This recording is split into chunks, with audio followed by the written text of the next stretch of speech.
Kaixo ikasleok, gaur ikusiko dugu bi planoen arteko posizio erlatiboa parametro batzuen arabera. Baldin badaukadugu adibidez pi azpi bat planoa bi isaken i gehi zetaken bost berdin 0 eta pi azpi bi m isa gehi ni gehi bi zeta gehi iru berdin 0 planoa eta kalkulatu nahi badegu m eta n-ren balioak bi plano hauek paraleloak izan daitezen, konparatu behar ditugu planoko aldagaien aurrean dauden koefizienteak konparatu behar ditugu. Beraz, egingo duguna da, paraleloak izan daitezen, egin behar ditugu zatiketak aldagaiz aldagai. Hau da, bi zati m jarriko dugu hemen, isaren aurrean dauden koefizienteak planoetan, iren aurrean dauden koefizienteak minus bat eta n, beraz minus bat zati n, eta gero daukagu bat zati bi.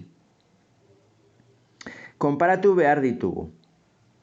Beraz, egingo duguna da, izango da biderketa gurutzatua. Adibidez, bi zatiki hauek hartuko ditugu, minus bat zatien eta bat zati bi berdinduko ditugu, eta orduan biderketa gurutzatu egiten, bi bider minus bat izango da minus bi zati bat, beraz, n izango da kasu horretan minus bi. Berdintza emateko. Eta konparatzen baigu hemen bi zati m berdin minus bat zati, bi zati m berdin bat zati bi, hemendik aterako dugu m-ren balioa. Bi bider bi lau, zati bat lau. Beraz, proportzioak emango direnez n minus bi denean eta m lau denean, bi plano hauek paraleloak izango dira. Bai?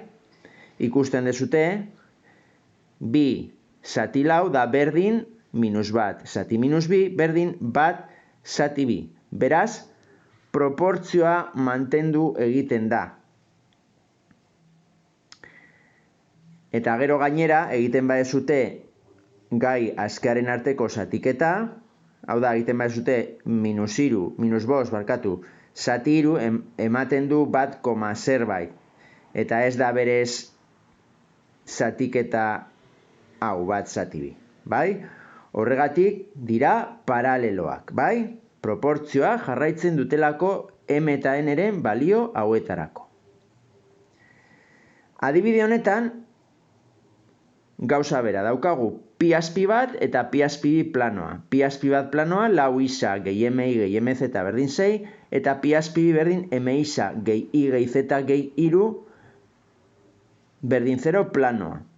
Eta aztertu behar dugu pi azpi bat eta pi azpi biren planoen posizio erlatiboa m-ren arabera.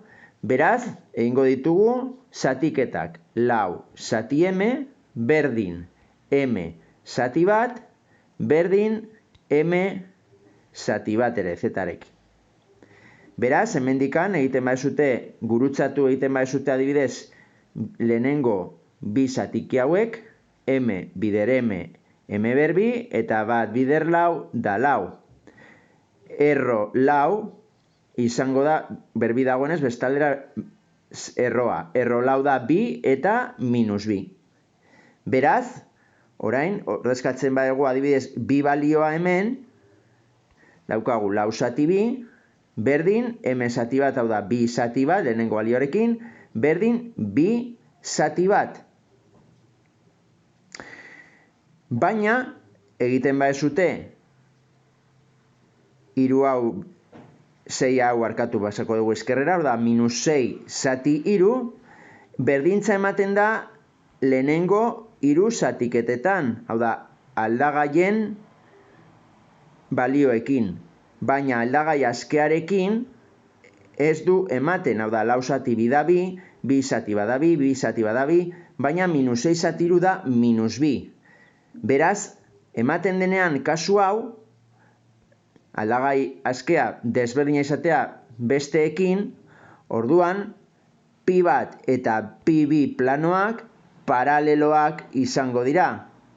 Hau da, soluziorik ez dugu izango eta sistema batera ezina da. Bai?